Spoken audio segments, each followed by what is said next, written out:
It's my great pleasure to introduce someone that you all know, our Member of Provincial Parliament, Steve Clark, and really thrilled to have you, and thank you for coming back. Glad to be back. Really appreciate it. It's a great pleasure to have you.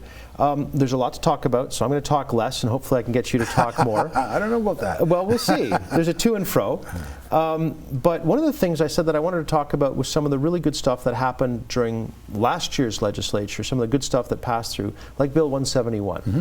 And for those of us who don't know about it, what is Bill 171? Well, it's a bill that then Minister of Agriculture, Food and Rural Affairs, Lisa Thompson, was really committed to. The Veterinarians Act hadn't been reviewed in about 35 years. Yep. Not something that on the surface people would think would be a pressing, urgent matter for the legislature to deal with, but in actual fact, it was a pretty big deal. Yeah. It was an opportunity for vet techs to be recognized to the degree and scope that I think they felt they should be. Yep. And in the whole scheme of things, when the minister stood up and talked about the importance, as the debate went on, it really became evident that all parties felt the same way, that there needs to be a better recognition of the work that they do, and the opportunity that the government had to listen to them, to consult with them, to consult with communities and agricultural stakeholders. Yep. To make a piece of legislation that, while would have to also have regulations associated with it, would actually have a very positive outcome. So it's one of those bright spots in the legislature. Yep. Where everyone is on the same page. And in the end, when you look back at what the minister said in her very first speech about the bill, it did exactly what it said it was going to do. It took a piece of legislation that hadn't been touched, hadn't been thought of, hadn't been looked at in any way, shape, or form to deal with today's reality, and it was a big win. And the net effect is that over strategic timelines, it's going to increase the supply of large animal veterinary services for agriculture in Ontario and Leeds and Grenville. And by creating a scope of practice for vet techs, you're empowering them to act as professionals, as you said, which is giving them the credit they're due. And as I've said to a lot of people, when the farmers around Gananoque sneeze, we catch a cold. Yes.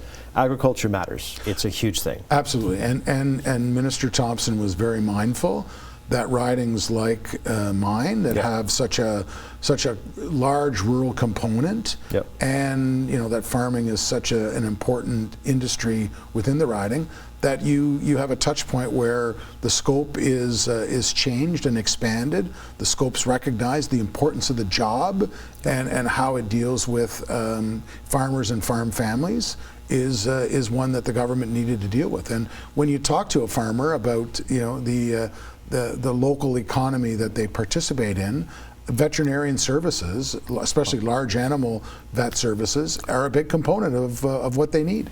Well, and it also is about access or the ability of animals to enter the food supply, because without enough veterinarians to do the inspection, an animal cannot enter the food supply.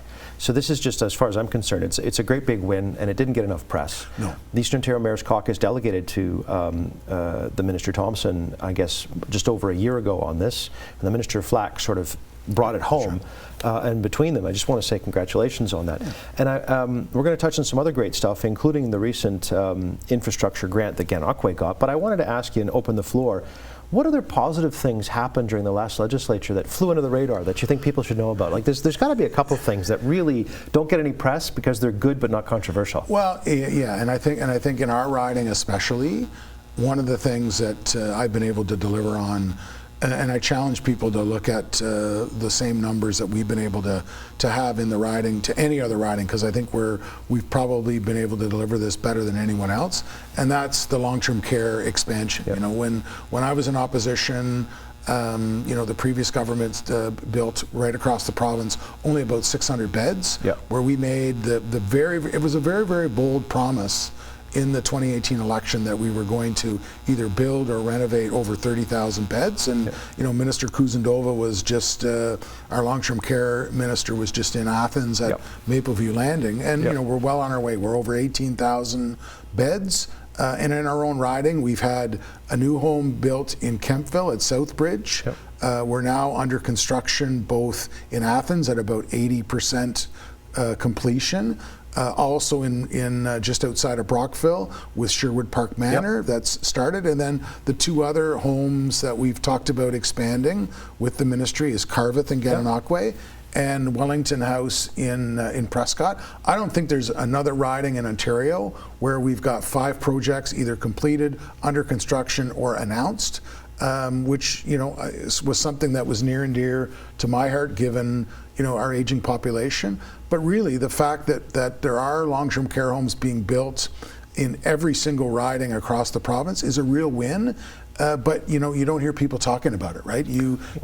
Sometimes people will talk about what happened in COVID with long-term care, which is a terrible situation. But I think the government's done a really, really good job in dealing with the staffing, dealing with the funding formula, dealing with the capital. There were no press last week in Athens when we opened up our living classroom with St. Lawrence College, but yet that's a program that, while the minister will acknowledge is $11 million, goes a long way of taking a student, putting them in a long-term care setting, and being mentored by another PSW or nurse or both, and providing that opportunity for them to serve in the long-term care sector, which I'm very proud. We have so many men and women in this riding who have chosen long-term care as their vocation.